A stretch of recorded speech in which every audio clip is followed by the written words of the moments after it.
Bom dia, irmãos. Deus abençoe a todos.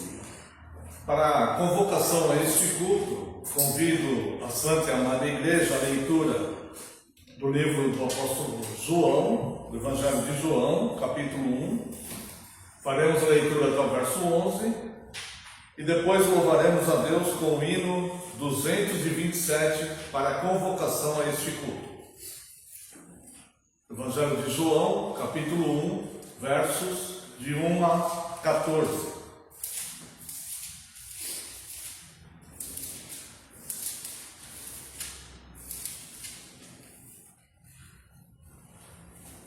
No princípio era o Verbo, e o Verbo estava com Deus, e o Verbo era Deus. Ele estava no princípio com Deus. Todas as coisas foram feitas por intermédio dele, e sem ele, nada do que foi feito se fez. A vida estava nele, e a vida era a luz dos homens. A luz resplandece nas trevas, e as trevas não prevaleceram contra ela. Houve um homem enviado por Deus, cujo nome era João. Este veio como testemunha, para que testificasse a respeito da luz, a fim de todos virem a crer por intermédio dele. Ele não era a luz, mas veio para que testificasse da luz, a saber, a verdadeira luz que vinda ao mundo ilumina todo homem. O Verbo estava no mundo. O mundo foi feito por intermédio dele, mas o mundo não o conheceu. Veio para o que era seu, e os seus não o receberam.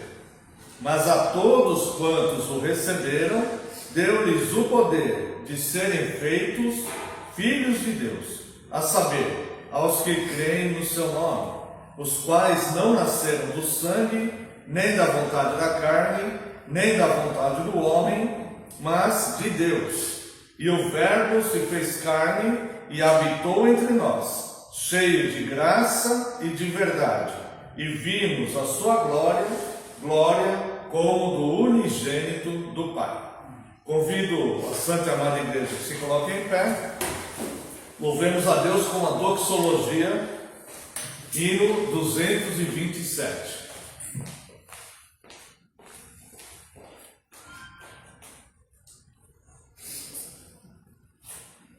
A Deus supremo benfeitor,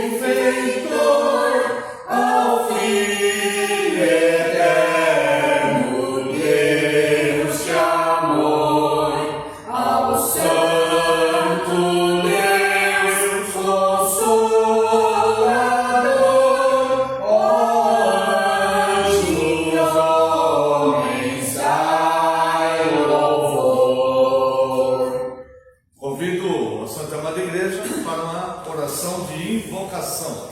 Busquemos a presença do nosso Deus. Oremos. Pai eterno, santo, precioso, Deus de todas as consolações, Pai das luzes, Deus eterno, Deus vivo, Senhor dos exércitos, Deus santo, todo-poderoso, Senhor Deus, Criador dos céus e da terra, o grande eu sou, Deus Pai, Filho e Espírito Santo.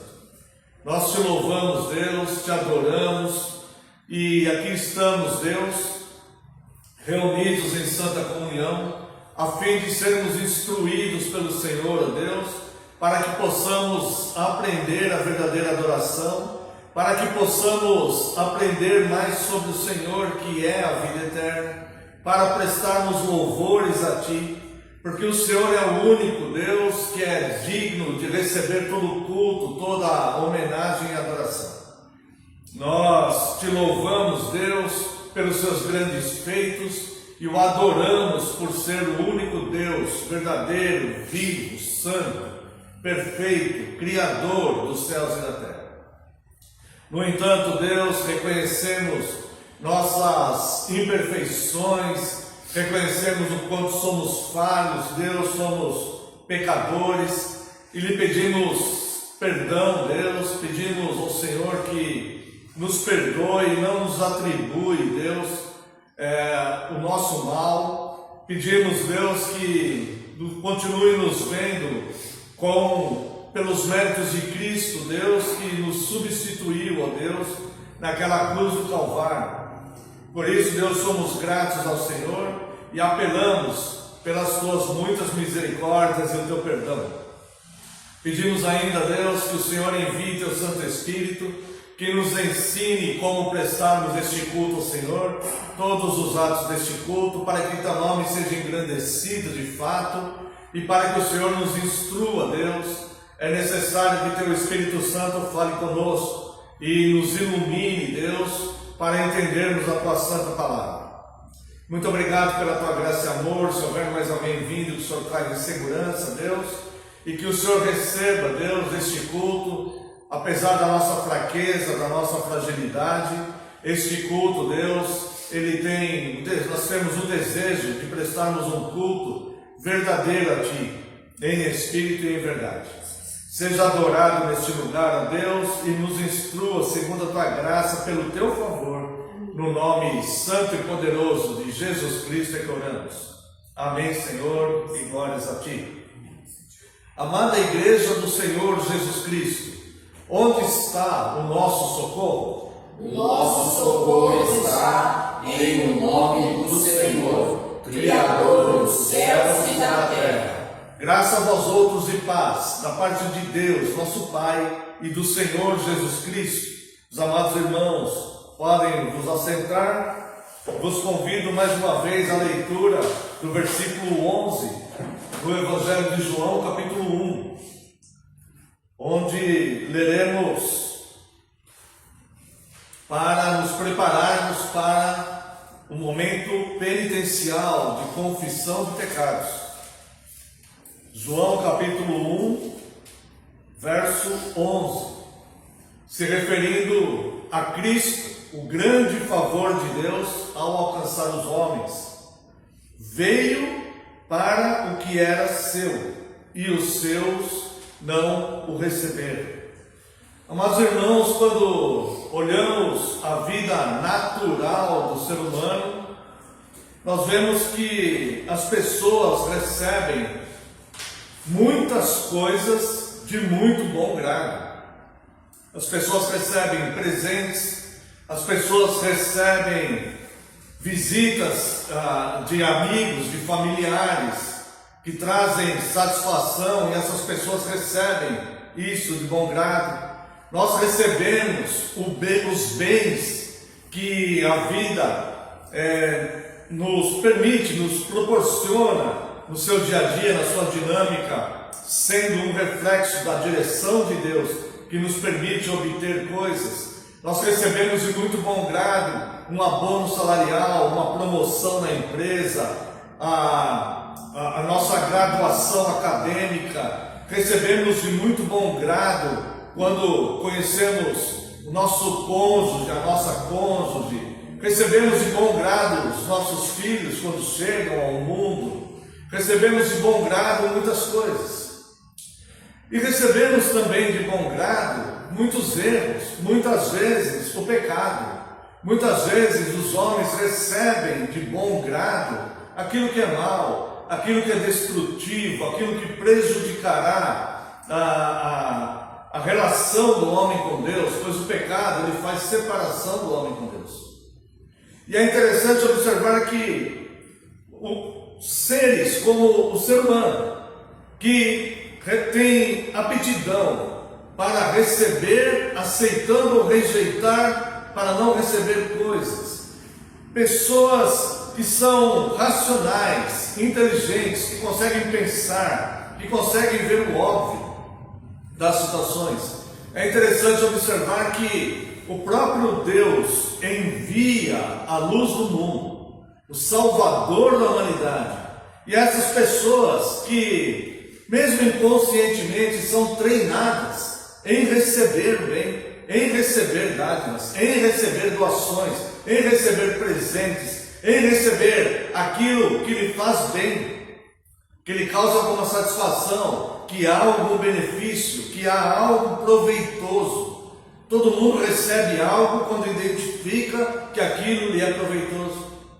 É interessante observar que pessoas assim se tornam totalmente fechadas e duras, a ponto de não receberem o maior presente de todos, cujo próprio Deus envia o seu Filho para ser luz do mundo, ou seja, para iluminar o caminho dos homens, para nos tirar das trevas da existência humana, onde caímos através do pecado de Adão, para nos esclarecer coisas que desejamos conhecer, que fazem parte do que para nós é desconhecido, coisas espirituais, coisas acerca do que acontece após a morte, coisas que falam da existência humana contínua, mesmo depois que deixa esta vida física, e que fala a respeito do nosso próprio Criador, da nossa origem, de onde viemos, ou seja, perguntas filosóficas que o homem tenta responder há tanto tempo.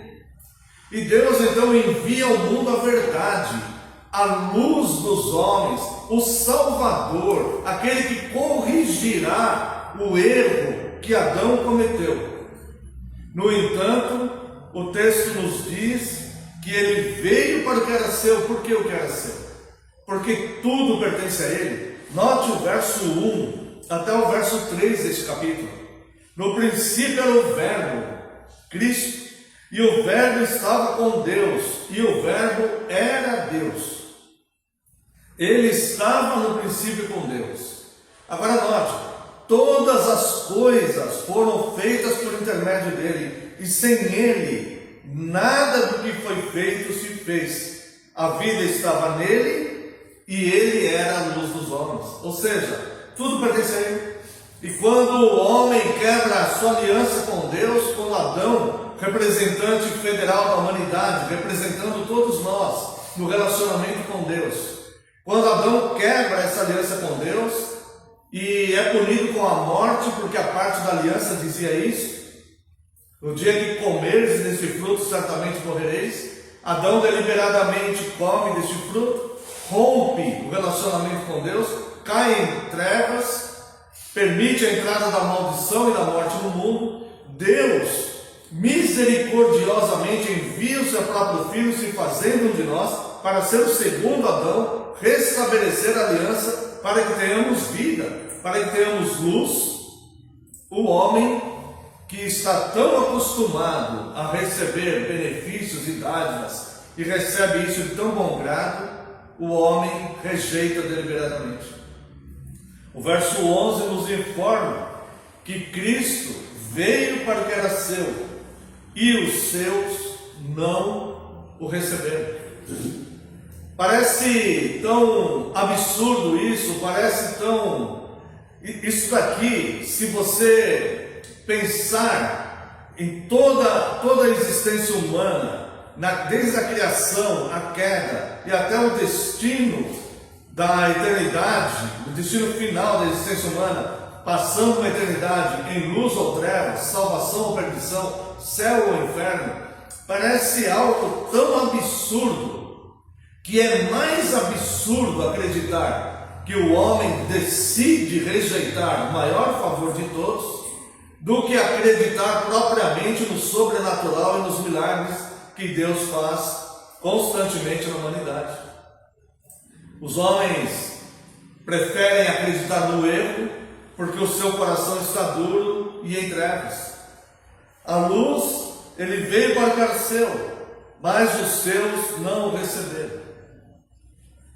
Ainda o texto continua dizendo: mas a todos quantos o receberam, aqueles que o receberam, deu-lhes o poder de serem feitos filhos de Deus, a saber, os que creem no seu nome, os quais não nasceram do sangue, nem da vontade da carne, nem da vontade do homem, mas de Deus.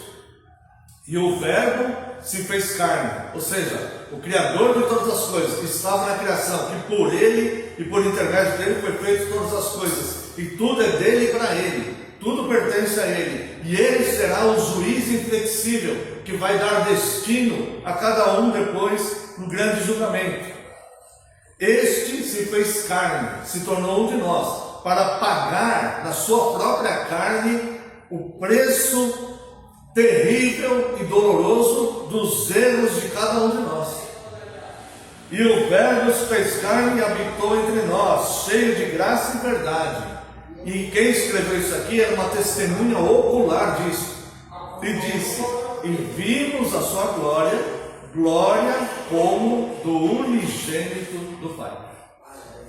Então parece bastante absurdo, mas é um fato que os homens deliberadamente rejeitam o maior presente de todos, a sua própria salvação, pois estão mergulhados em trevas, revestidos de ilusão e engano. O homem recebe tudo que lhe dá um benefício e que lhe dá uma satisfação, mas o maior benefício de todos, ele simplesmente não consegue receber, porque está absolutamente em trevas. Então, a palavra diz: veio para o que era seu, e os seus não o receberam.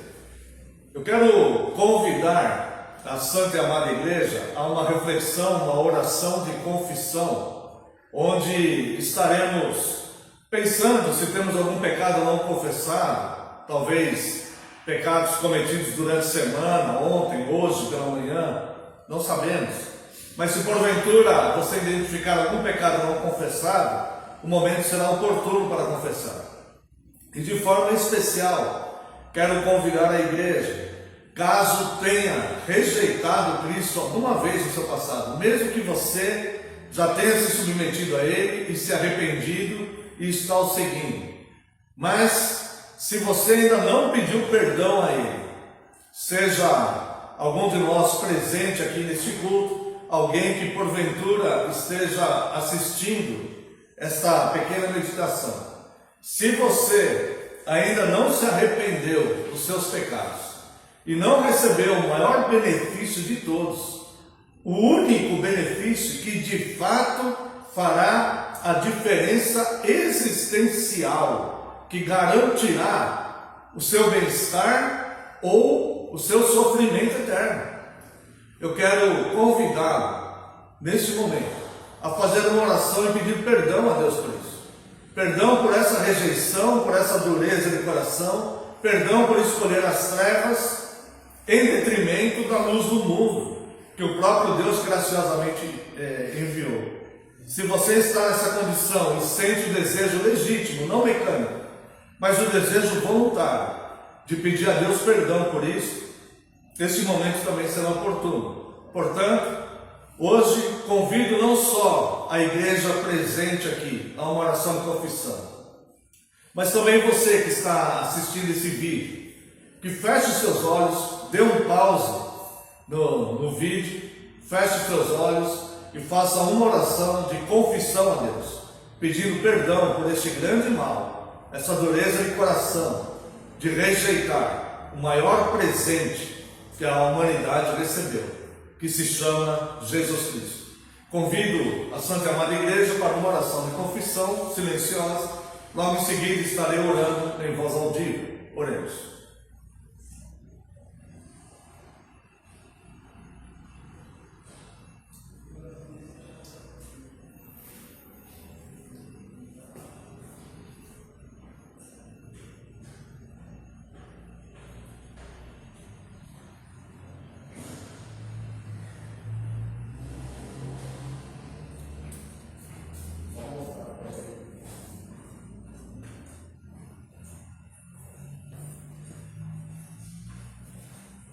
Gracioso e eterno Deus, nós, nesse momento, Deus, com corações quebrantados, compungidos, Deus, nós entramos confiadamente no Teu trono de graças, porque a Tua palavra nos diz, Deus, que nós não temos um sumo sacerdote que não possa se compadecer dos nossos pecados. Ao contrário, Ele entende as nossas fraquezas, se fez um de nós, passou por dores, por abandonos, por dores físicas, emocionais, afetivas, foi traído, foi caluniado, foi espancado, foi pendurado numa cruz, passou também por tentações, passou também por sentimentos de desistência, mas não desistiu e cumpriu a sua obra redentora. Ele se compadece, sim, das nossas fraquezas. Por isso, Deus, entramos confiadamente no teu trono de graças, a fim de alcançarmos misericórdia. Assim, Deus, confiantes e crendo no amor e na misericórdia do nosso sumo sacerdote Jesus Cristo, que substituiu, ó Deus, a pena, sendo Ele castigado em nosso lugar. Nós queremos nesse momento pedir perdão, ó Deus, pelas nossas falhas e pecados que porventura tenhamos cometido durante a semana, ontem, hoje. E também, Deus, se porventura alguma vez em nossas vidas nós rejeitamos o Senhor Jesus Cristo, o maior benefício, o maior presente que um homem, uma mulher pode receber na sua existência. Se nós fizermos isso algum dia, pedimos, Senhor, sinceras desculpas e admitimos que isso foi uma atitude absurda nossa. Lhe pedimos que pelas tuas misericórdias apague, Deus, este nosso erro e que nós possamos desfrutar da vida que o Senhor tem preparado, cuja vida esta que nem olhos viram, nem ouvidos ouviram, nem jamais penetrou em coração humano, o que o Senhor tem preparado para os que o amam. E nós só podemos amá-lo conhecendo mais do Senhor. E por isso lhe pedimos perdão, nos submetemos a Ti e queremos receber a luz do mundo, a luz dos homens, o Senhor Jesus Cristo, que o Senhor graciosamente nos enviou. Muito obrigado pela tua graça e amor, muito obrigado por tão grande salvação, e nós não queremos negligenciá-la. Obrigado pelo teu amor, no nome santo e poderoso de Jesus Cristo é que oramos. Amém, Senhor, e glórias a Ti. Quero convidar a santa e amada igreja para louvarmos a Deus com o hino 46, onde estaremos louvando a Deus pela sua confissão. Nesse momento, será aqueles que sentiram o desejo de estar ofertando, o momento será oportuno. Hino 46. Eu perdi o pecador, longe do meu Jesus, já me achava sem vigor, a perecer sem luz. Meu estado Cristo viu, dando-me sua mão, e salvar-me conseguiu da perdição. Cristo me amou e me livrou. O seu imenso amor me transformou. Foi seu poder, foi seu querer. Sim, Cristo Salvador me transformou. Minha vida, todo ser, quero lhe consagrar. A seu lado vou viver, o seu amor cantar.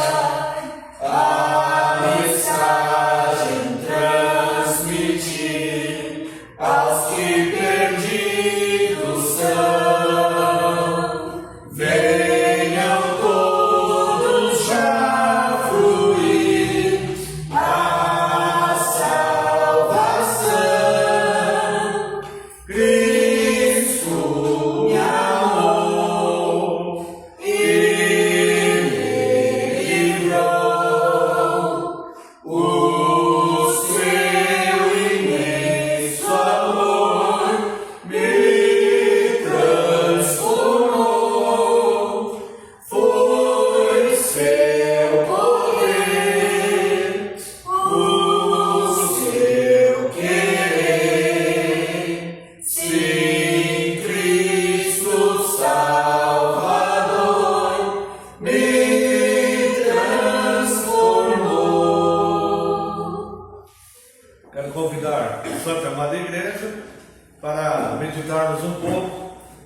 Dia do Senhor 44, no Catecismo de Heidelberg. Estamos na terceira parte do Catecismo, que é a parte que explica sobre a nossa gratidão.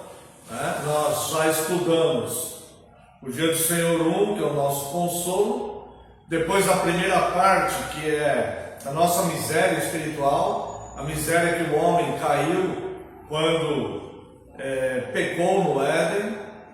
Depois a grande graça, que é Cristo, que Deus enviou para a salvação de todo aquele que crê.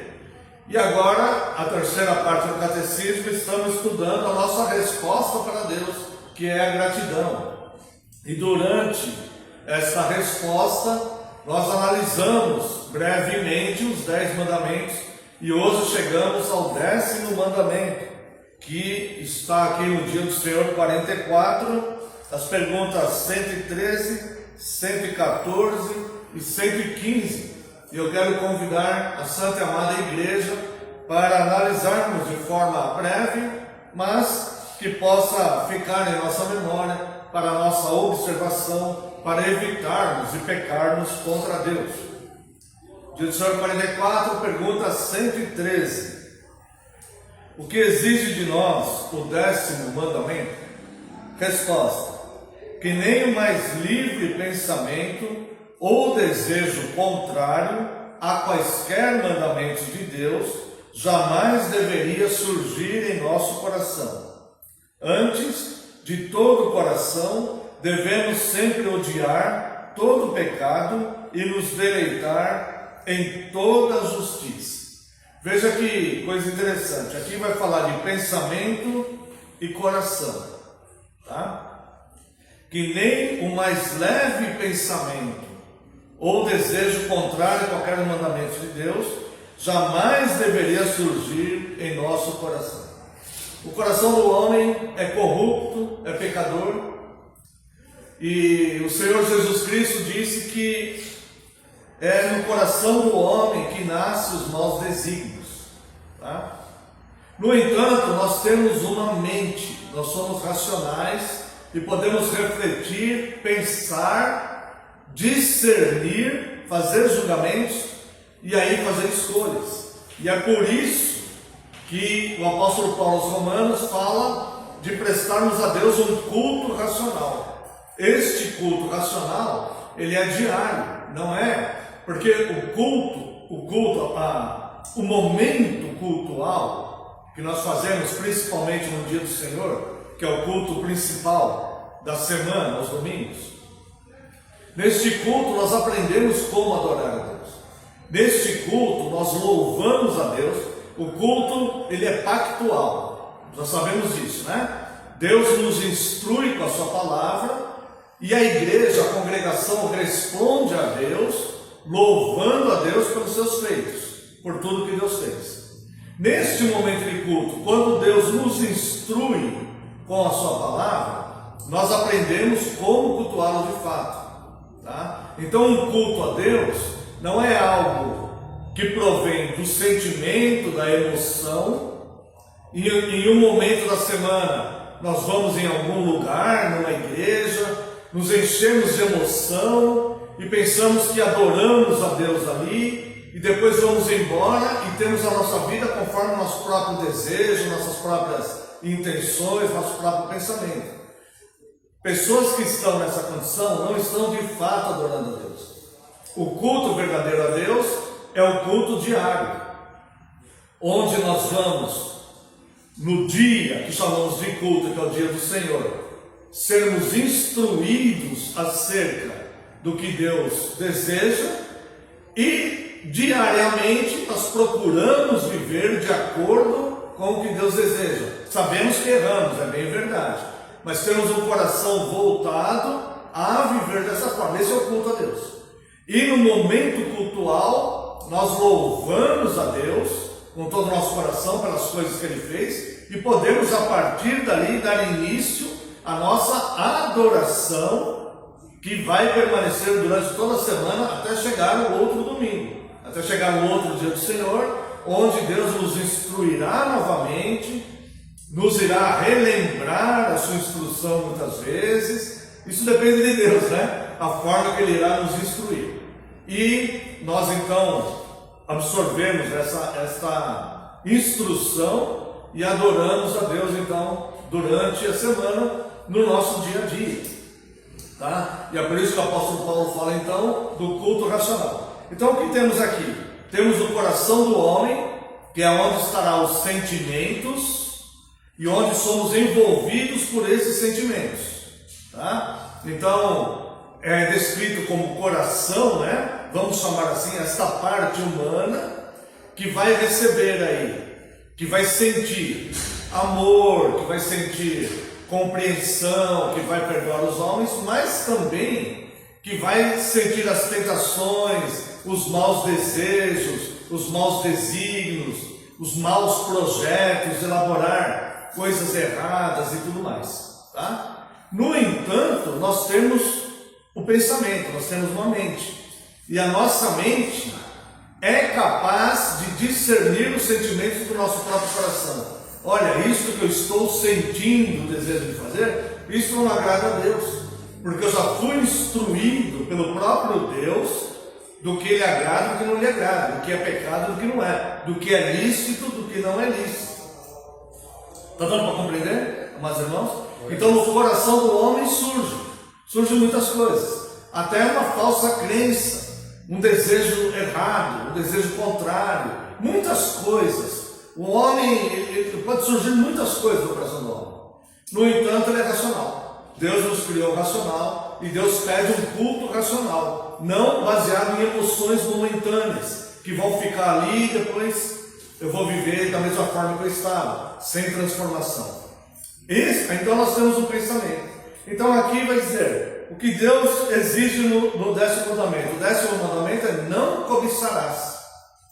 Então nós vemos que essa cobiça ela vai surgir no coração do homem, mas o homem que é instruído por Deus, ele vai saber discernir se aquilo é bom ou se aquilo é mal. Isso é ser santo, saber separar o mal do bem. Se eu evito de fazer o mal e tento fazer o bem, eu sou santo. Santo não é alguém que anda de branco, que vai na igreja com a Bíblia embaixo do braço, não é isso. Mas aquele que sabe discernir e escolher o bem do mal, e separar as coisas. E isso eu faço racionalmente, faço através do meu pensamento.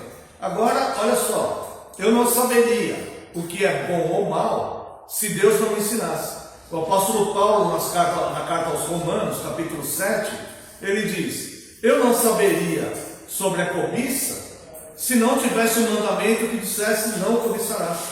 O apóstolo Paulo fala isso. Ele fala assim, o bem que eu quero eu não faço, o mal que eu não quero isso eu faço. A lei é má? A lei é pecado? Não, a lei é boa, justa e santa. E eu preciso da lei, porque eu não saberia que existe a cobiça se não tivesse uma lei dizendo não cobiçarás. Então o homem, ele simplesmente não saberia que ele está cobiçando coisas erradas, se na lei de Deus não dissesse, olha, não cobiçarás, porque isso é pecado. Então, sabendo da minha própria natureza, que sou um homem que já nasceu corrompido pelo pecado de Adão, em pecado me concebeu a minha mãe, eu já nasci com os genes, né, do pecado, tá?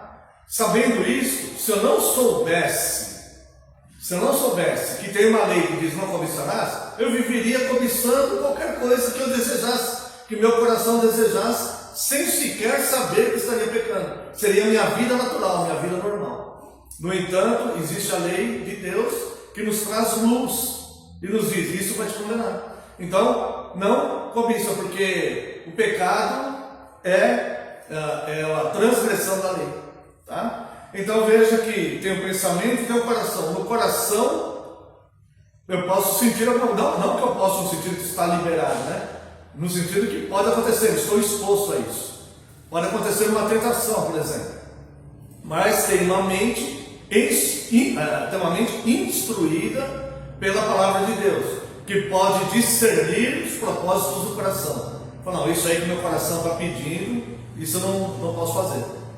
Tá? Isso é pecado contra Deus. Então, o não cobiçarás, nós não devemos deixar nem o mais leve pensamento ou desejo contrário nos dominar. Não devemos alimentar esses maus desígnios. Pergunta 114. Mas os que se converteram a Deus são capazes de guardar esses mandamentos perfeitamente? Lembrando que está essa pergunta aqui, porque nós estamos observando o último mandamento, o 10º, né? Então essa pergunta está se referindo aos mandamentos, tá? Veja que está no plural, esses mandamentos. Não está se referindo somente ao 10º mandamento, está se referindo aos 10 mandamentos, né? Mas os que se converteram a Deus são capazes de guardar esses mandamentos no plural, os 10, perfeitamente? A resposta, infelizmente, é não. Veja que o catecismo ele é sincero. A igreja ela tem que ser sincera. Ela é formada por homens falhos.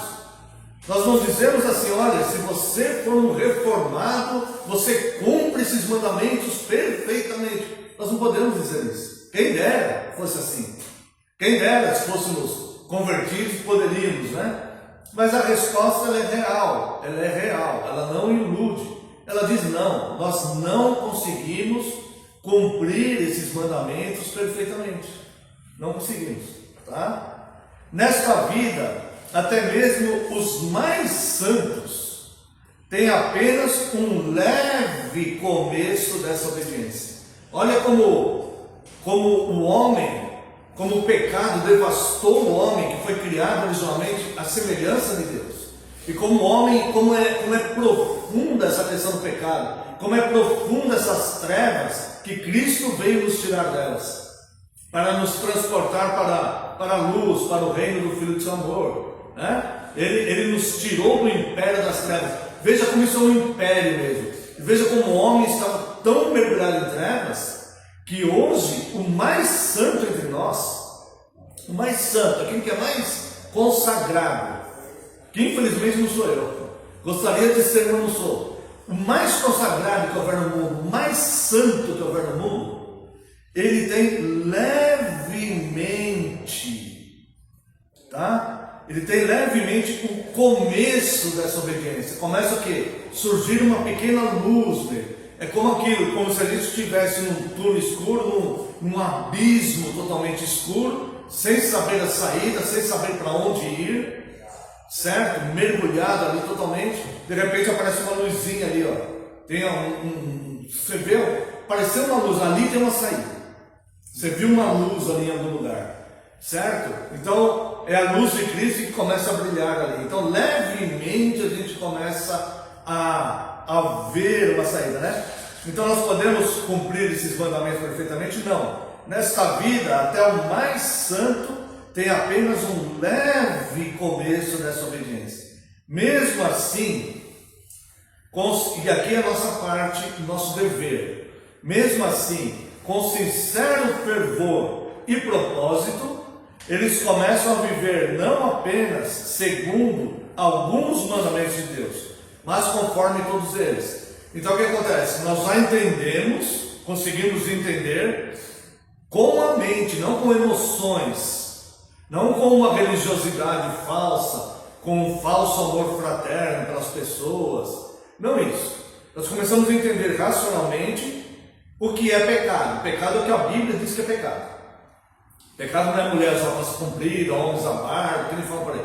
Pecado é o que Deus fala que é pecado, certo? Então, nós olhamos, conseguimos entender o que é pecado, e com todo o nosso fervor e amor por Deus, em gratidão a Deus por ter nos salvo, nós começamos então a nos esforçar para guardar esses mandamentos. Não vamos conseguir nesta vida guardar perfeitamente, não vamos conseguir, infelizmente, mas temos um coração voltado para isso.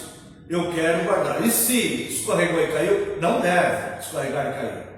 Mas se aconteceu, temos um advogado justo, né? João fala: filhinhos, não pequeis. A ordem é essa: não pequeis. Mas se algum de vós pecar, temos um advogado junto a Deus, Jesus Cristo justo, né? Então, nós vamos nos esforçar totalmente para tentar observar esses mandamentos com sincero fervor e propósito. Veja aqui, fervor e propósito. Aqui, eu quero até me prolongar um pouquinho só a mais, né? É muito comum entre reformados, né? Falando particular sobre nós, né? É muito comum em reformados, principalmente pessoas que estão abraçando a fé reformada, achar que não precisa de fervor espiritual. Somos até conhecidos como frios, né?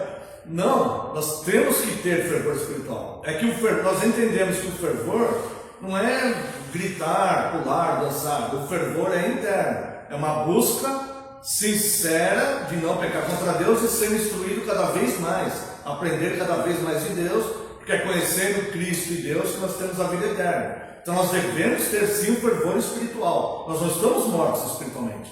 Nós cremos em milagres, nós buscamos milagres de Deus nas nossas vidas. Quando alguém entre nós, ou mesmo que nós sabemos que está enfermo, nós cremos no poder de Deus de curar aquela pessoa. Não sabemos se Ele vai curar, mas nós cremos totalmente com todo o nosso coração que Deus é todo poderoso e pode falar. Nós temos fervor sim, e devemos ter. Esse catecismo é de 1563 e ele diz que nós devemos ter fervor, tá? Então isso nós não podemos perder com o tempo. Nós temos fervor sim, tá? E além do fervor, nós acrescentamos o propósito de tentar observar os mandamentos para não pecar contra Deus. E a pergunta 115: se nesta vida ninguém consegue obedecer perfeitamente os 10 mandamentos, por que Deus manda que sejam pregados com tanto rigor? É uma pergunta lógica. E nós vemos até filósofos de grande ponta, principalmente no século XIX, que acusam Deus disso. Ora, por que Deus então, se Deus sabe que o homem não pode cumprir, e Deus manda cumprir os mandamentos que o homem não consegue cumprir, né? Então veja uma resposta aqui. Primeiro, para que ao longo da nossa vida possamos cada vez mais estar conscientes, veja aqui de novo, racionalidade, é pensar, é entender a coisa. Não somos movidos por uma emoção fanática, não somos movidos por isso, somos movidos pela racionalidade. Nós sabemos com razão que Deus é real e que essas coisas são como a Bíblia explica, né? Podemos não ver o sobrenatural, mas são fatos. A fé são fatos que nós não vemos, não são suposições, ideias abstratas, emoções, pensamentos. São fatos, coisa segura. O Evangelho é rocha, é segurança, não há dúvida nenhuma em nada, certo? É crer, crer e crer. Esse é o Evangelho, tá? E crer no que realmente tem consistência, que é o fundamento, que é Cristo. Então, se nesta vida ninguém consegue obedecer perfeitamente os 10 mandamentos, por que Deus manda que sejam pregados com tanto rigor? Primeiro, para que ao longo da nossa vida possamos cada vez mais estar conscientes da nossa natureza pecaminosa e assim buscarmos com mais fervor, veja o fervor de novo, o perdão dos pecados e da justiça de Cristo. Irmãos, buscar com mais fervor. Essa é a vida do verdadeiro convertido.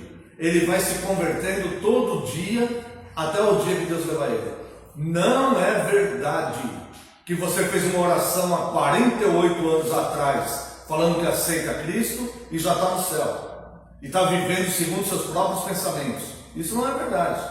Nós temos que ir nos convertendo todo dia, nós vamos amadurecendo na fé, até chegarmos ao ponto que Deus fala, está pronto, vamos embora, certo? Para entrar no céu. Então nós vamos de glória em glória até a estatura de forma perfeita. Se nós não amadurecermos nesta conversão, o nosso corpo irá amadurecer no pecado e nós iremos um dia embora em pecados. Ou vamos amadurecer no pecado e um dia vamos embora, porque esse pecado chegou no limite, ou vamos amadurecer na conversão. O fato é que um dia nós vamos embora daqui, ou para um lado ou para o outro. Então veja, primeiro, que ao longo da nossa vida possamos cada vez mais estar consciente, veja, racional, da nossa natureza pecaminosa e assim buscarmos com mais fervor, olha o fervor de novo aqui, o perdão dos pecados e a justiça de Cristo. Então nós vamos nos preparando. A vida do convertido é que nós vamos nos preparando, nós vamos abandonando o pecado, seja ele qual for, seja a quebra do primeiro mandamento, a quebra do 10º, algum deles lá que vai nos dominando, a gente vai se desvencilhando disso, certo? E cada vez mais buscando a justiça de Deus e tal, e nós vamos amadurecendo na nossa vida cristã. Na verdade, nós estamos nos preparando para encontrar com Ele, porque nós não sabemos qual será a hora. É certo? A sabedoria de Deus é tão grande que o homem não sabe qual é a sua hora. Senão ele ia procrastinar e ia deixar tudo para um dia antes. Certo? Então, só que isso é um processo que vai acontecendo, então nós vamos amadurecendo e vamos nos preparando para encontrar com Cristo. Tá? Então, primeiro, para que ao longo da nossa vida possamos cada vez mais estar conscientes da nossa natureza pecaminosa e assim buscarmos com mais fervor o perdão dos pecados e a justiça de Cristo. Veja que buscar com mais fervor o perdão dos pecados também não é verdade a falsa doutrina que diz aí que não existe mais pecado porque Cristo já pagou tudo na cruz e você não precisa mais confessar, certo? Tem muitas tem igrejas aí que a gente considera igrejas tal que ensinam isso. Isso não é verdade. Nós devemos, sim, nós sabemos que nós erramos. Racionalmente nós sabemos que nós erramos. Não adianta botar uma peneira diante do sol. Nós sabemos que o sol está lá. Nós sabemos que nós pecamos. Então não é verdade isso que não existe mais pecado. Tá? Então devemos buscar com mais fervor o perdão dos pecados e a justiça de Cristo. Segundo, para que ao orarmos a Deus pela graça do Espírito Santo, jamais deixemos de batalhar para sermos cada vez mais renovados à imagem de Deus, até que após esta vida alcancemos o alvo da perfeição. Então, aqui está resumido bem o porquê que a gente tenta não quebrar os mandamentos. Porque nós fomos criados originalmente à imagem de Deus, imagem e semelhança de Deus. Quando o homem caiu, essa imagem foi totalmente distorcida. Ficou resquícios dessa imagem e semelhança de Deus. O homem ainda tem alguns resquícios e ele consegue discernir moralmente o que é certo e o que é errado. Tá? Quando nós nos convertemos, começa a obra de Cristo em nós. E aí então esta obra é ir regenerando, voltando em nós a imagem original pela qual nós somos criados, que é a imagem e semelhança de Deus. Então nós vamos procurar ser pessoas mais santas, certo? Então nós estávamos mais na incredulidade, no pecado, nas falsas crenças. Mesmo as pessoas, gente boa, tem muita gente boa que não é cristã, né? Pessoas que, essa gíria que diz gente boa, pessoas que são honestas, que são confiáveis, claro que tem, tá? Mas muitos estão em falsas crenças, rejeitando a Cristo. E aos poucos a gente vai transformando isso e buscando cada vez mais, vamos supor que nós fôssemos, né? Tipo pessoas honestas, assim, que vivia bem socialmente tudo, mas sem Cristo. E agora nós vamos refazendo, Cristo está refazendo em nós totalmente a imagem dele, tá? Segundo, para que ao orarmos a Deus, pela graça do Espírito Santo, jamais deixemos de batalhar, também tem uma ação humana aqui, para sermos cada vez mais renovados à imagem de Deus, até que após esta vida alcancemos o alvo da perfeição. Então o 10º mandamento, ele é o último mandamento, não por acaso, mas é porque ele, né, é a chave que nos aponta onde está a entrada do pecado, né, que é a nossa própria cobiça, conforme o Tiago fala. Tá? Nós somos tentados segundo a nossa própria cobiça, e o pecado, uma vez consumado, gera morte. Tá? Então nós somos tentados, não podemos evitar muitas vezes ser tentados, certo? Mas nós temos uma mente racional, que é instruída por Deus, que é a mente de Cristo que está em nós, que nós podemos discernir e escolher, tá? Não, isso eu não vou fazer, que isso que estou sendo inclinado a fazer, isso eu não vou fazer porque eu sei que é mal, isso é mal, então isso eu não vou fazer, tá? Então vou lutar com minhas forças para fazer o que é bom. Amém. Quero convidar a Santa e Amada Igreja para louvarmos a Deus com o Salmo 2.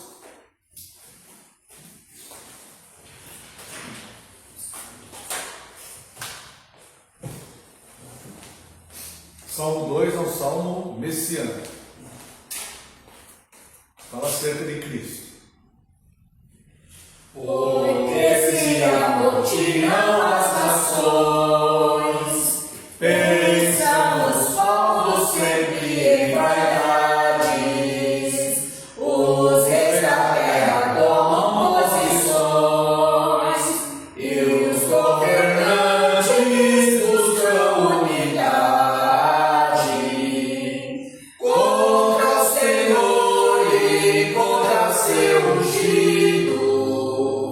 Dizem os laços, seus ramos romper, suas algemas lançaremos fora.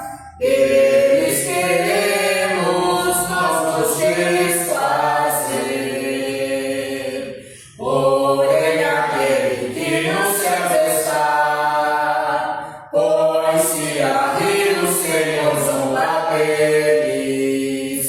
Na sua ira há de lhes falar, no seu furor os deixará turbados.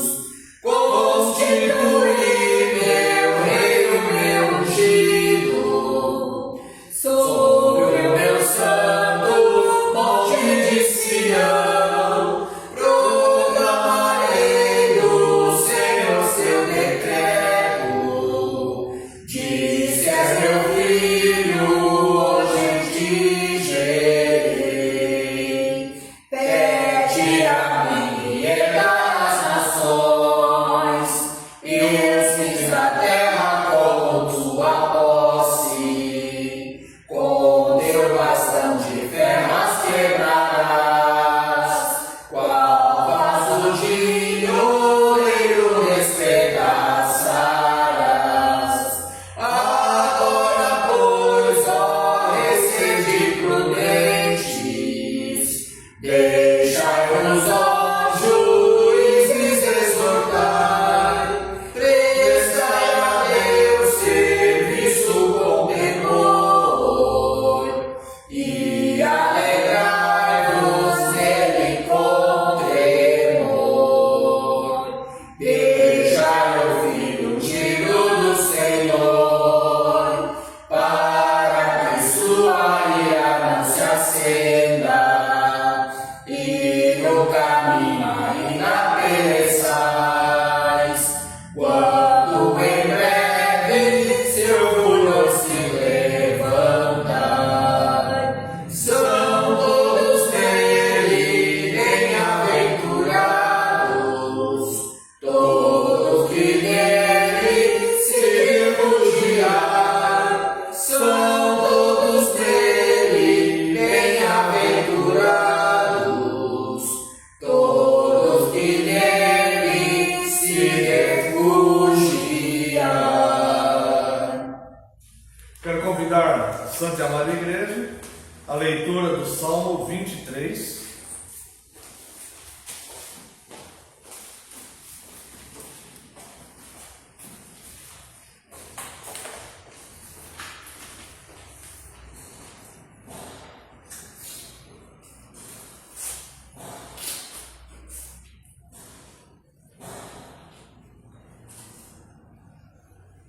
Salmo 23.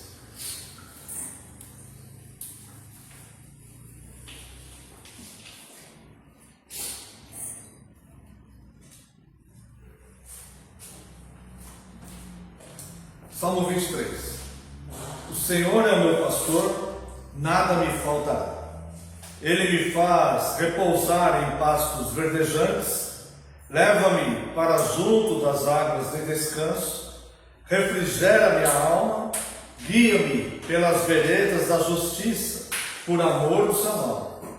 Ainda que eu ande pelo vale da sombra da morte, não temerei mal nenhum, porque tu estás comigo. O teu bordão e o teu cajado me consolam. Preparas-me uma mesa na presença dos meus adversários. Unges-me a cabeça com óleo, o meu cálice transborda. Bondade e misericórdia certamente me seguirão todos os dias da minha vida e habitarei na casa do Senhor para todos sempre.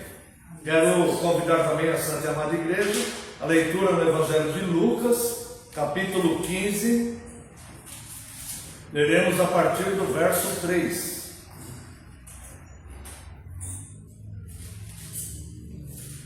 Então lhes propôs Jesus esta parábola: qual dentre vós é o homem que, possuindo 100 ovelhas e perdendo uma delas, não deixa no deserto as 99 e vai buscar da que se perdeu até encontrá-la?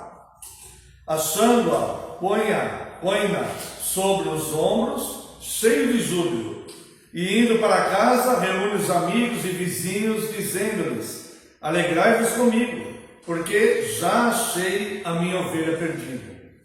Digo-vos que assim haverá maior júbilo no céu por um pecador que se arrepende, do que por 99 justos que não necessitam de arrependimento. Quero convidar a Santa e Amada Igreja a uma breve oração. Oremos.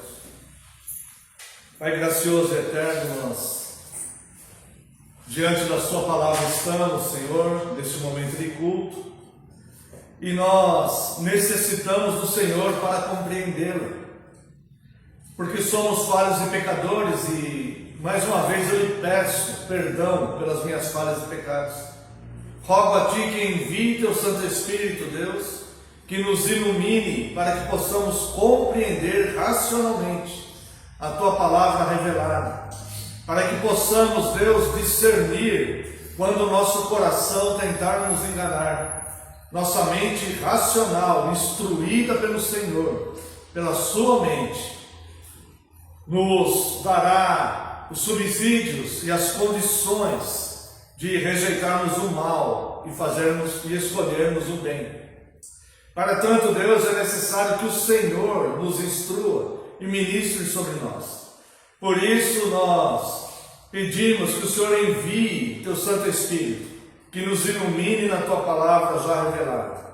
E eu lhe peço, Senhor, eu clamo a Ti, eu imploro a Ti, que somente o Teu Santo Espírito fale através de mim nesta manhã. Que não venha nos meus lábios nada que não proceda do Senhor, que não seja ministrado pelo Teu Santo Espírito com a Sua expressa autorização. E que neste momento, Senhor, eu diminua, eu desapareça e só prevaleça a Tua palavra, porque a Tua palavra é a verdade. Em nome de Jesus, Teu Filho amado, é que oramos. Amém. Amada Igreja do Senhor Jesus Cristo, vos proclamo Cristo, o Salvador dos homens, o pastor que se alegra em encontrar a sua ovelha perdida.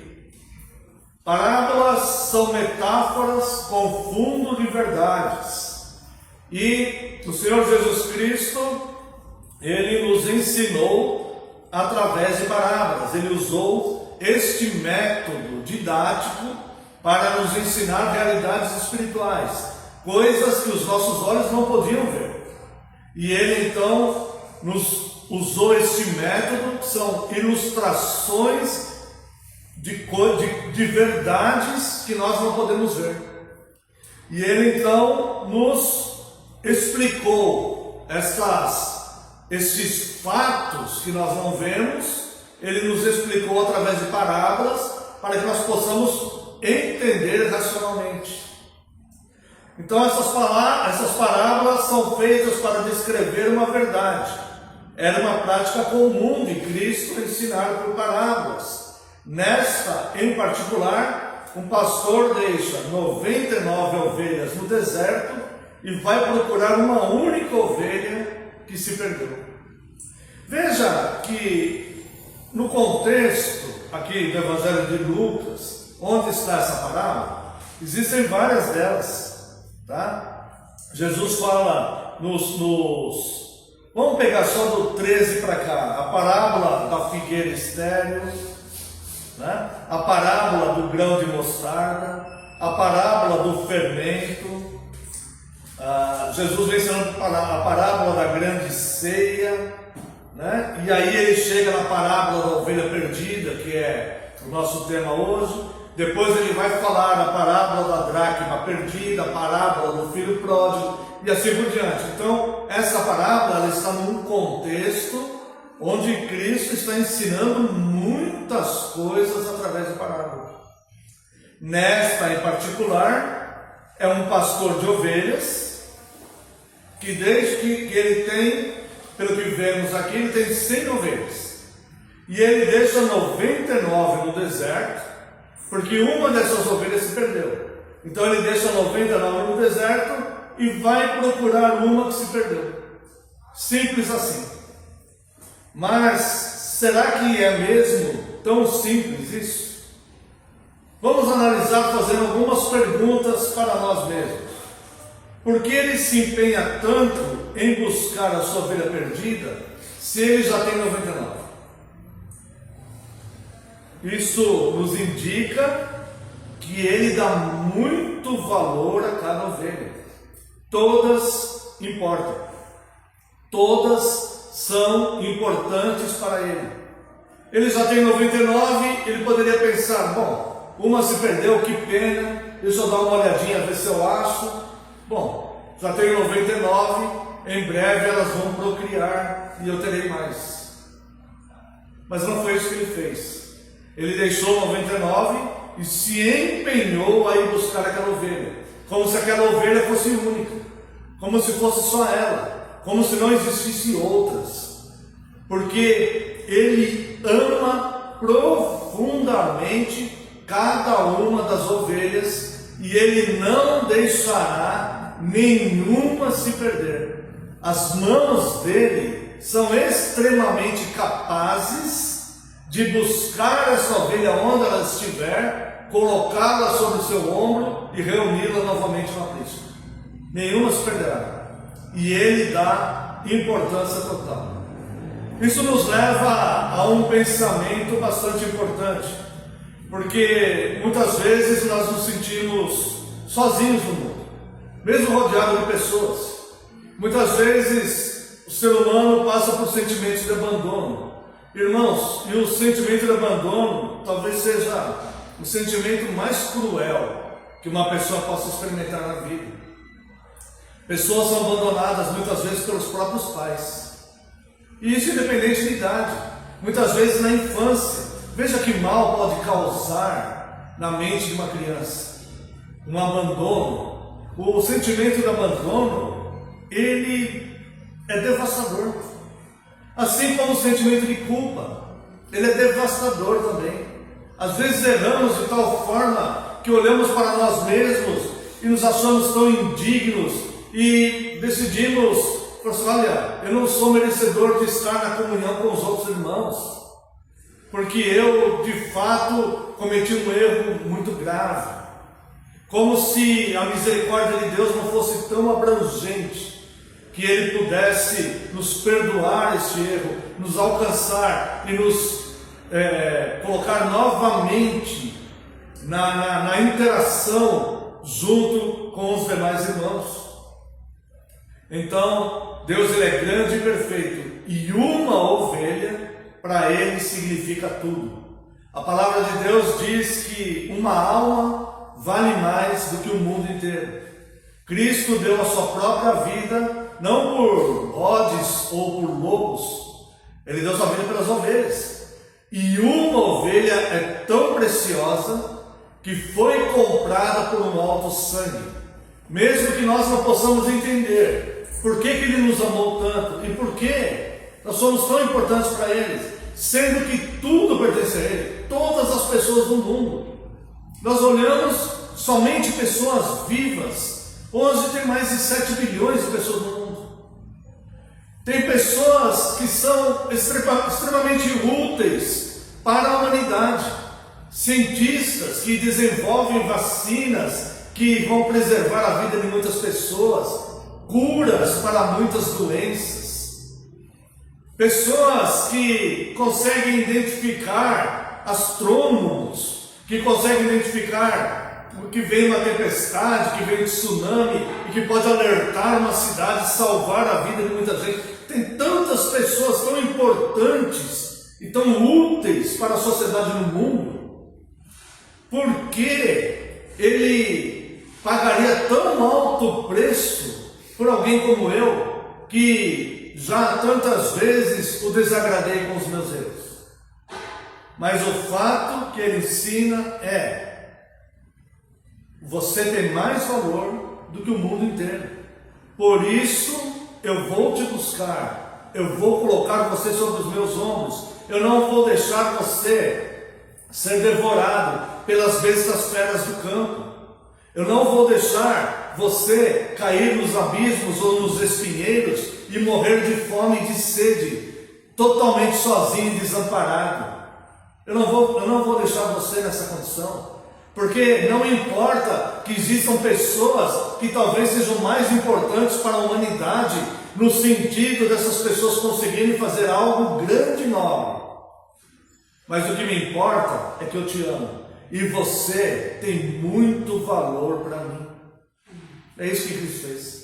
E aí então ele vai atrás de cada um de nós.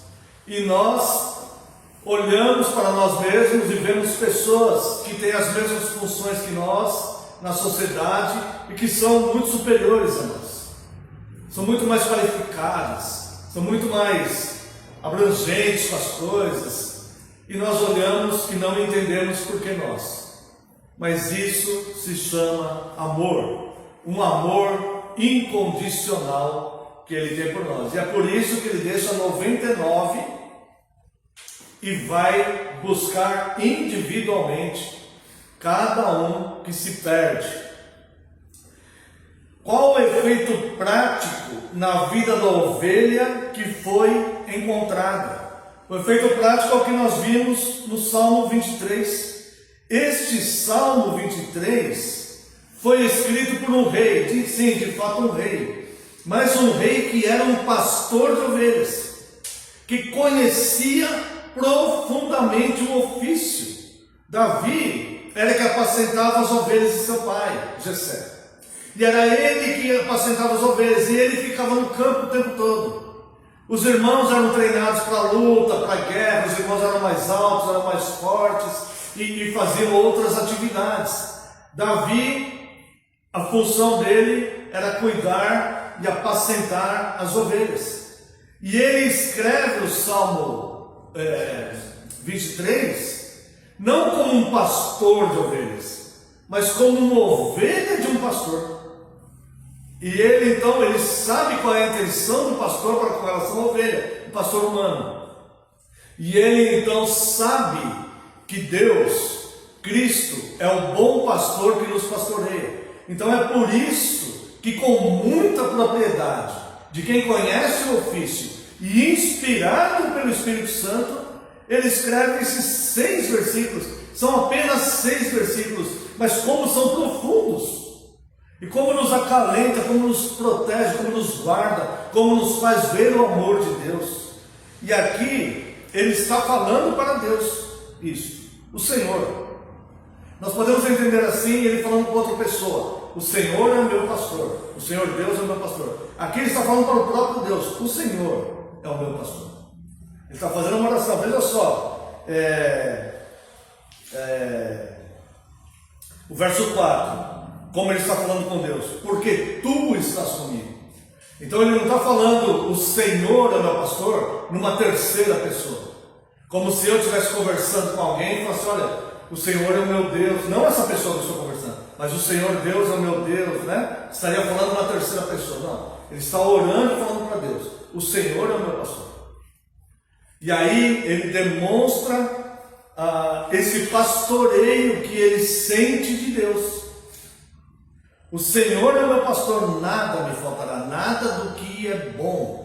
Está equivocado aqueles que dizem que nada também não falta tristeza, também não falta problemas. Não. Está falando de um bom pastoreio. Nada do que eu necessito nada do que eu preciso. Mesmo que eu passe tristeza e temores e coisas, mas tudo que eu preciso o Senhor provê.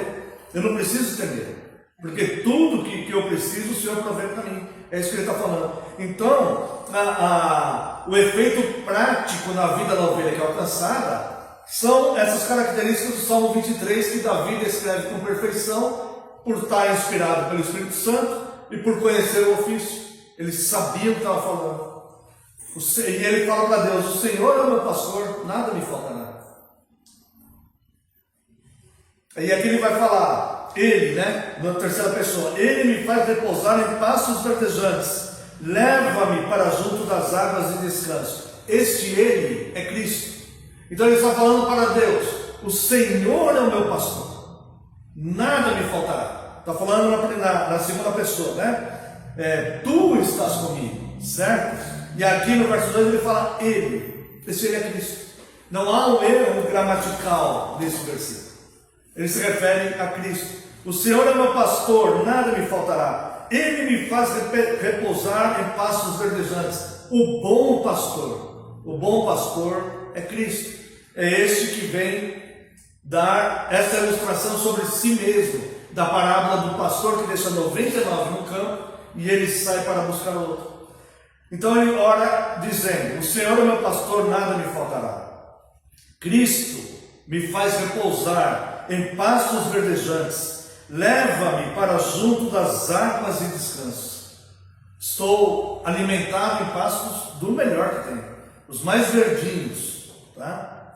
Leva-me junto das águas de descanso, não só a água para dessedentar, mas de forma protegida, onde eu possa descansar num lugar arejado. Depois ele vai falar refrigério, num lugar arejado, num lugar bom, num lugar onde eu posso me hidratar, não onde eu vou tomar uma água lá, com lama e tomar cuidado com predadores, beber assustado. Muitos animais tomam aquela água enlamaçada, mas ao mesmo tempo preocupado com predadores, mas ele tem que ir lá tomar água. Então ele sai do seu lugar de segurança para ir tomar água, mas correndo o risco de ser presa de algum predador. Muitos animais vivem assim, Aqui a ovelha não, a ovelha ela vai segura, em lugares de descanso. Ela toma essa água em lugar de descanso. Leva-me para junto das águas de descanso. Refrigera minha alma. Guia-me pelas veredas da justiça, por amor do seu nome. Ainda que eu ande pelo vale da sombra da morte, não temerei mal nenhum.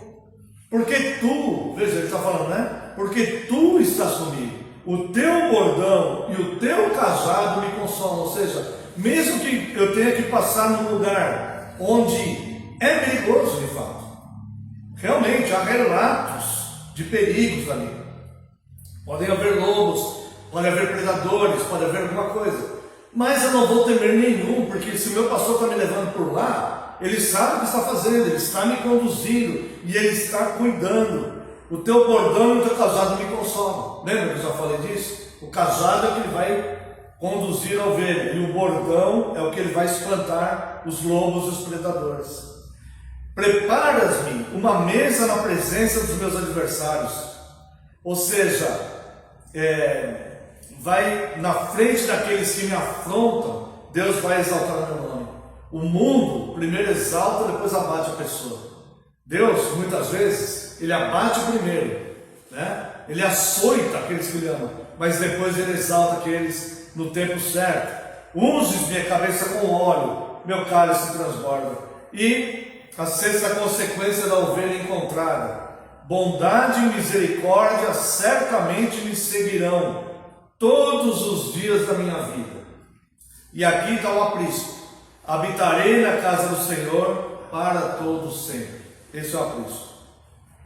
E qual o efeito prático na vida do pastor que encontrou a ovelha?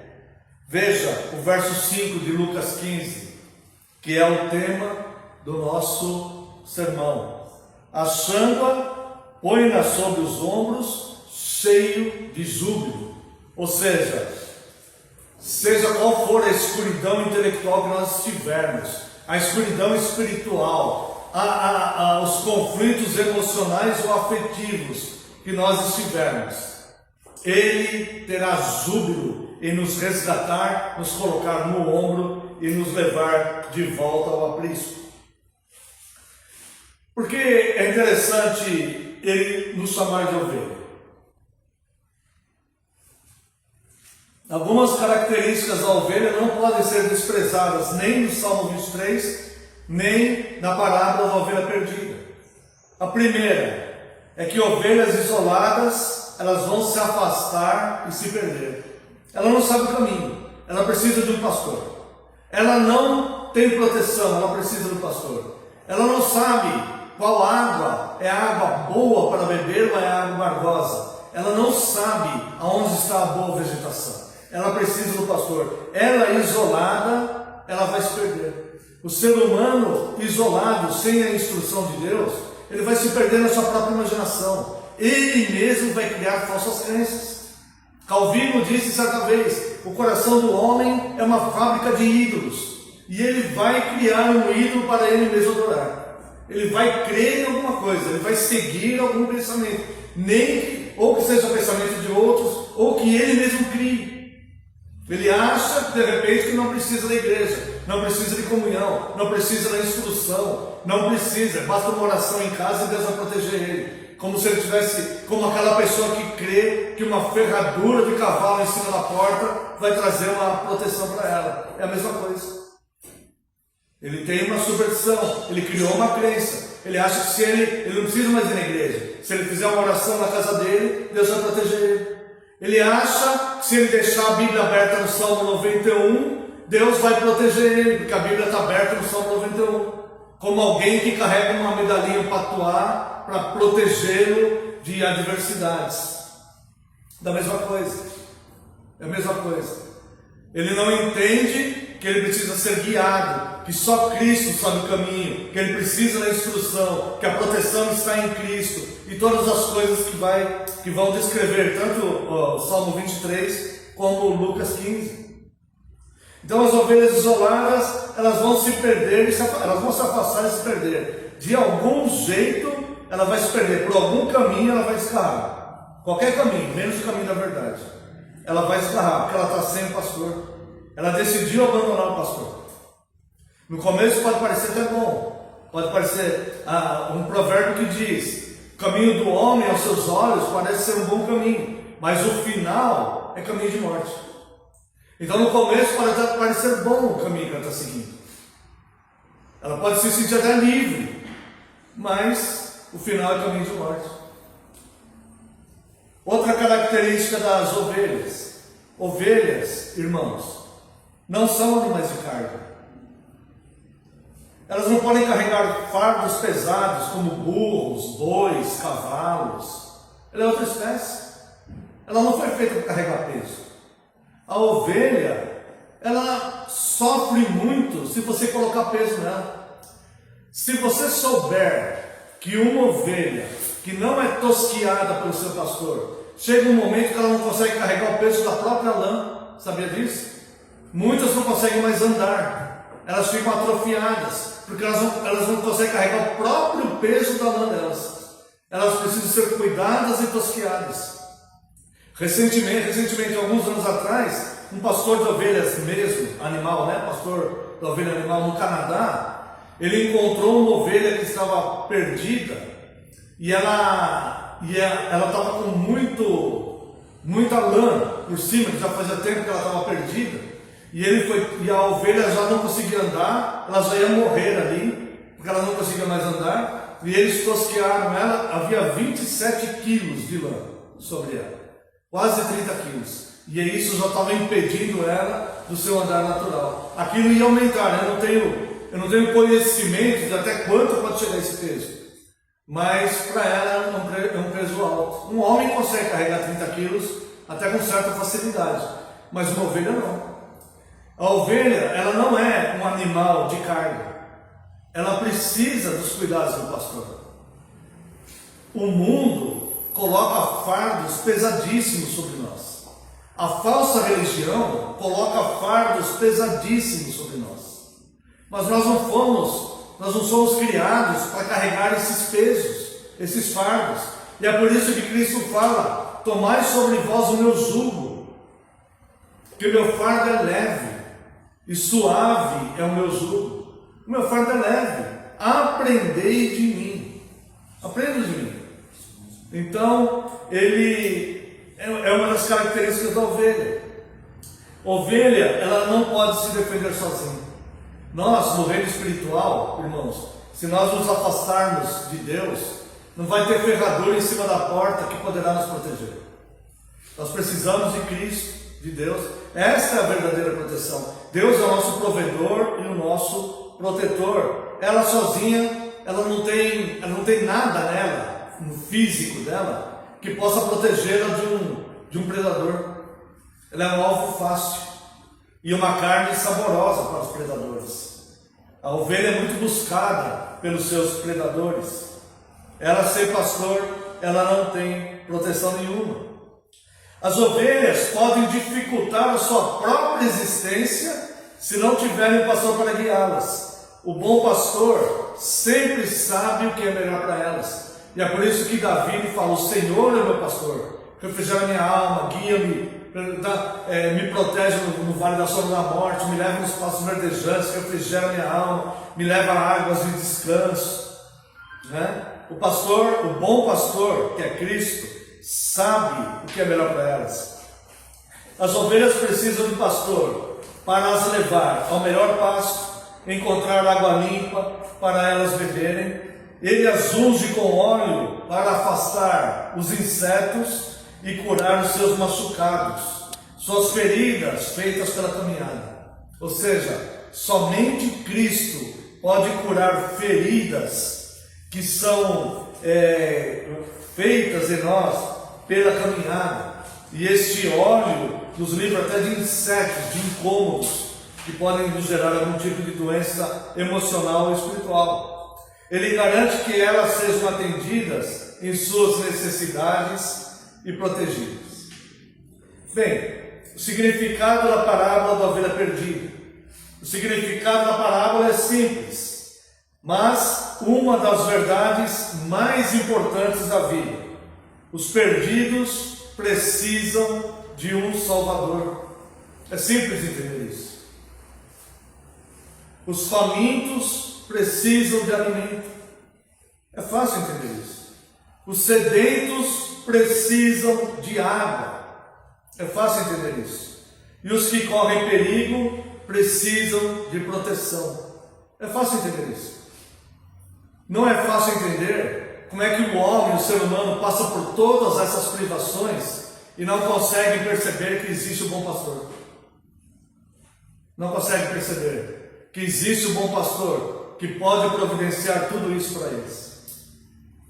Assim como uma ovelha que está perdida e sozinha, desprotegida no deserto, precisa do pastor para resgatá-la, os perdidos precisam de Jesus Cristo para a salvação de suas almas.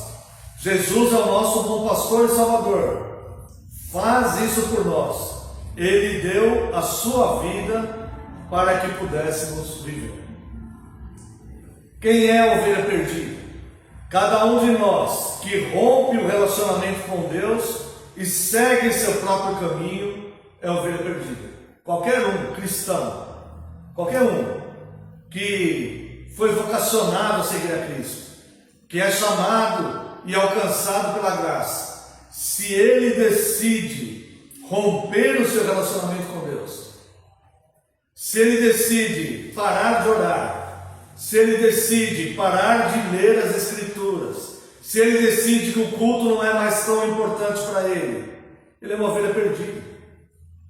Ele está perdido. Cada um que segue o seu próprio caminho é uma ovelha perdida. Nós, por causa de Adão, já nascemos nessa ruptura. E com o tempo, por decisão própria, fomos nos afastando cada vez mais, até que ele nos encontrou. E finalmente, quem são as 99 que ficaram no deserto?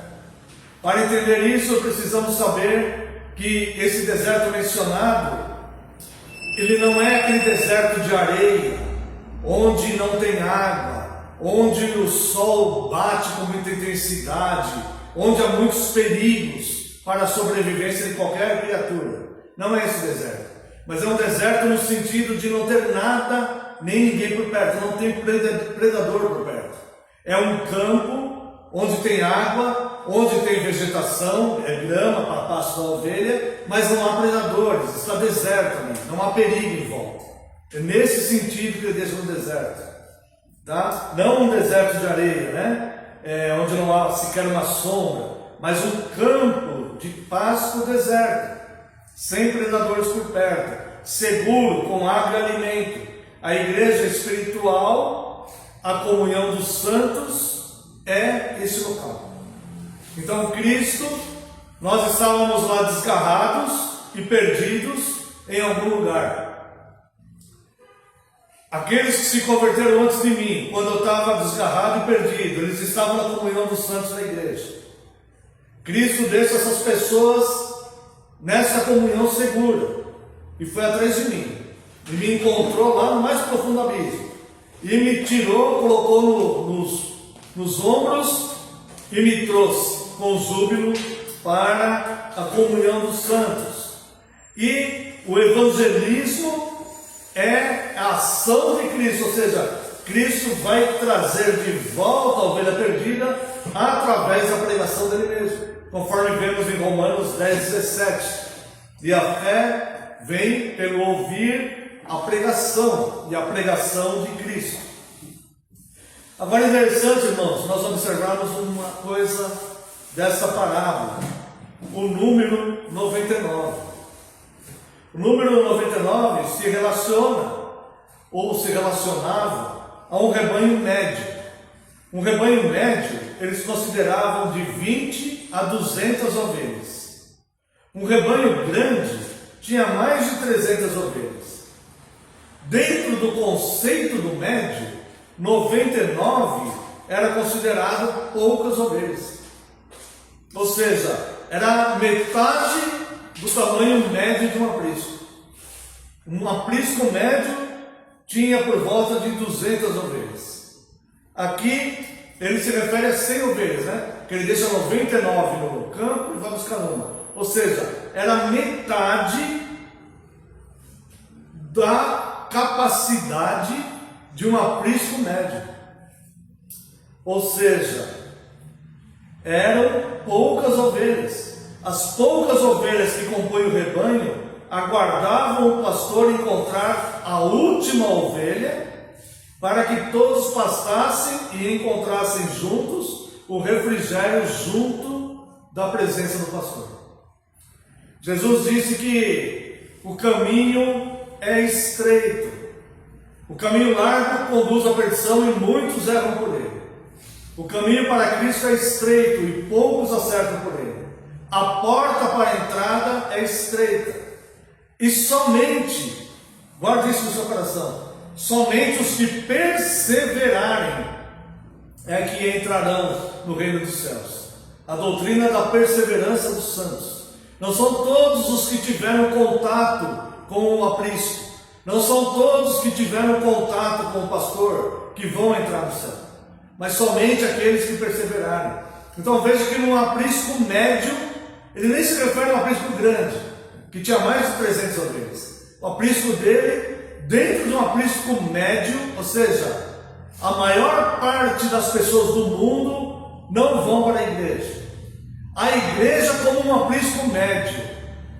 Boa parte da igreja, da capacidade que a igreja tem de alcançar pessoas, boa parte dessas pessoas não vão entrar no aprisco depois com Cristo. Seria o equivalente a metade de um aprisco médio. 99 estão na igreja. Ele está buscando aquela que falta. E quando ele encontrar aquela que falta, vai haver júbilo no céu. Ele vai trazer de volta ela para cá. E nós iremos juntos com ele para o céu. Veja que esse aprisco é pequeno. Metade de um aprisco médio. O rebanho possuía 100. As poucas ovelhas que compunham o rebanho aguardavam o pastor encontrar a última, para que todas pastassem e encontrassem juntas o refrigério do bom pastor. Os 99 não precisam de arrependimento, pois já se arrependeram. Esse arrependimento não é o arrependimento dos pecados diários. É claro que nós precisamos nos arrepender dos erros que cometemos. É óbvio. Este arrependimento, desses 99 que não precisam de arrependimento, é o arrependimento que nos levou a entender que nós vamos responder com gratidão a Deus. Eu sei de onde Ele me tirou, eu sei o quanto eu estava perdido, eu sei o quanto é importante para mim a minha salvação, e eu quero responder com gratidão. Eu me arrependo de ser do jeito que eu era e que eu vivia sem me importar com Ele. Eu não me importava com o bom pastor, eu não me importava dele me guiar para os pastos verdejantes, eu não me importava com o aprisco, eu não estava nem aí, dizendo a gíria atual. Não estava nem aí para essas coisas. Eu me arrependo disso. Esse é o arrependimento. Essas 99 que não precisam de arrependimento, não é a capacidade total do aprisco, mas a capacidade total dos salvos, legítimos, convertidos, que estão dentro do aprisco. Aqueles que já se arrependeram, aqueles que já se converteram, aqueles que já são alcançados definitivamente para a graça, e que estão sendo instruídos todos os cultos e crescendo em fé, em conhecimento e graça. Então, os 99 que não precisam de arrependimento já se arrependeram. Esse arrependimento é a confissão que fala Romanos 10, 9. Eu vou ler aqui brevemente. Romanos 10, 9. Se com a tua boca confessares Jesus como Senhor, e em teu coração creres que Deus o ressuscitou dentre os mortos, será salvo. Aqui é uma descrição básica, genérica, do verdadeiro convertido. Esse não é aquele arrependimento pelos pecados diários, mas o arrependimento para a vida, o arrependimento para a conversão. Conclusão: um pastor protege, guia, alimenta e passa medicação sobre as suas ovelhas. O óleo, o vinho, todos os cuidados dos machucados que ela, na caminhada, ela se machucou aí. O pastor procura fazer tudo isso. Jesus Cristo é o nosso bom pastor, e ele diz em João 10:11: eu sou o bom pastor dá a vida pelas ovelhas. Ele deu literalmente a vida pelas suas ovelhas, e é por isso que ele deixa 99 em um lugar seguro e se esforça e vai buscar o outro. Ou não foi um esforço ele deixar a glória de ser Deus, ser servido e adorado pelos anjos, para se formar um homem, para sofrer na mão de pecadores e ser crucificado numa cruz, para salvar a cada um desses 99 que realmente não precisam mais de arrependimento, porque já se arrependeram. Se você se sente abandonado, faminto, com sede, desprotegido, clame a Ele. Se você se arrepender de ser pecador e quiser mudança, Ele te colocará sobre os ombros e haverá grande festa e júbilo, e você encontrará descanso e refrigério para a tua alma. Amém. Quero convidar a Santa e Amada Igreja para louvarmos a Deus com o hino 248.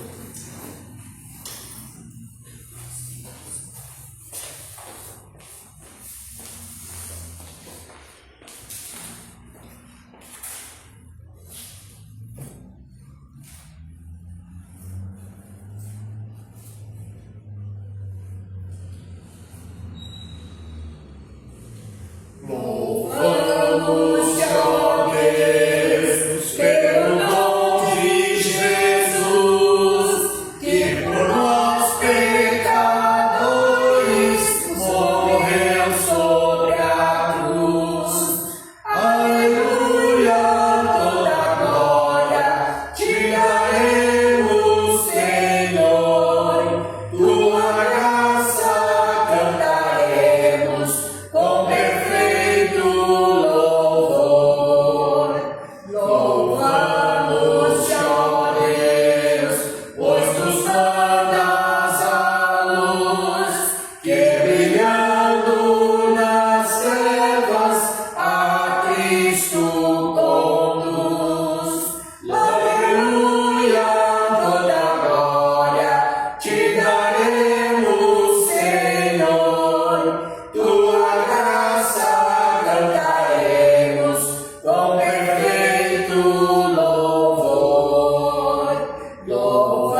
Pai gracioso, santo e eterno, nós te louvamos, Deus, e te agradecemos pelo nosso bom pastor, Senhor. Ele nos conduz, ó Deus, pelas águas de descanso, os pastos verdejantes, refrigera a nossa alma, nos protege se tivermos que passar pelo vale da sombra da morte. Ele prepara uma mesa perante nós, para nós, na presença dos nossos inimigos. Faz transbordar o nosso cálice, Deus. Nos unge com óleo. E bondade e misericórdia, Deus, nos seguirão todos os dias. E poderemos habitar na casa do Senhor para todos sempre. E nós te louvamos, Deus, porque o Senhor é o provedor de todas essas coisas. Muito obrigado por ter nos enviado Cristo.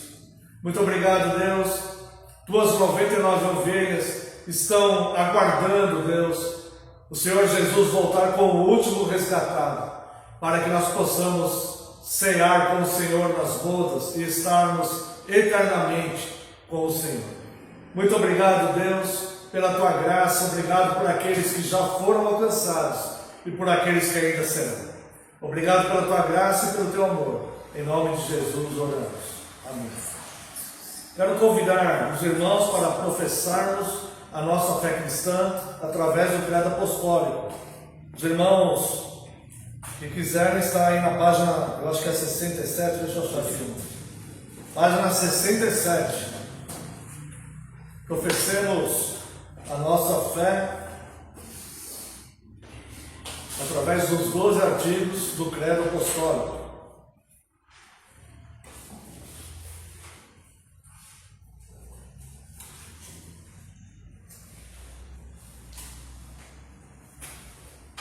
Creio em Deus Pai, Todo-Poderoso, Criador do céu e da terra, e em Jesus Cristo, seu único Filho, nosso Senhor, que foi concebido pelo Espírito Santo, nasceu da Virgem Maria, padeceu sob Pôncio Pilatos, foi crucificado, morto e sepultado, desceu ao inferno. No terceiro dia, ressurgiu dos mortos. Subiu ao céu e está sentado à direita de Deus Pai Todo-Poderoso, de onde há de vir a julgar os vivos e os mortos.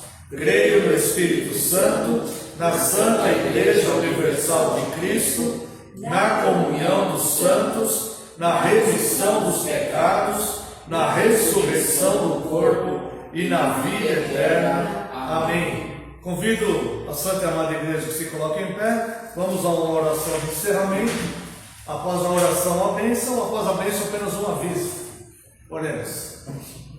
Pai precioso e santo, nós te louvamos, Deus.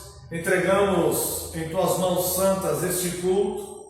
Te agradecemos pela tua palavra, Deus, e acima de tudo, pelo favor de Cristo, Deus, que nos alcançou, nos trouxe a esse lugar seguro, e onde estamos aguardando, Deus, a conclusão do número dos teus eleitos, que Cristo certamente irá buscar o último e nenhum se perderá, para que possamos, Deus, continuar e entrarmos, Deus, continuar na tua presença e entrarmos definitivamente no teu descanso. Muito obrigado pela tua graça e amor. Despede-nos em segurança, Deus. Dê-nos um domingo de paz e tranquilidade, livra-nos de todo mal.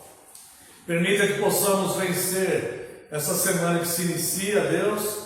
Pedimos a tua graça e o teu amor. Pedimos que os projetos que temos para um novo local de culto, Deus, o Senhor possa abençoar e que lá no próximo dia do Senhor, segundo a tua graça, possamos estar lá.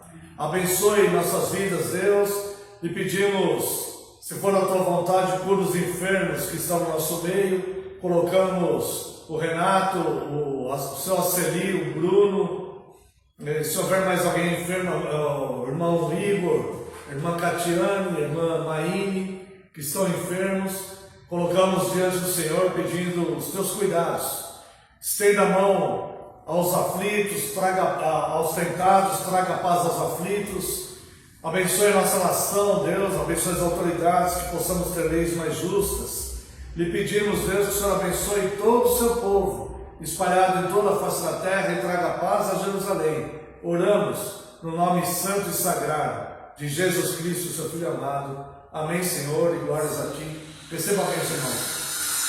Que a graça do nosso Senhor Jesus Cristo, o amor do Deus Pai e a comunhão e as consolações do Espírito Santo sejam sobre vós, agora e para todos sempre. Amém e amém. Está encerrado, irmãos, apenas um aviso. Despede-nos.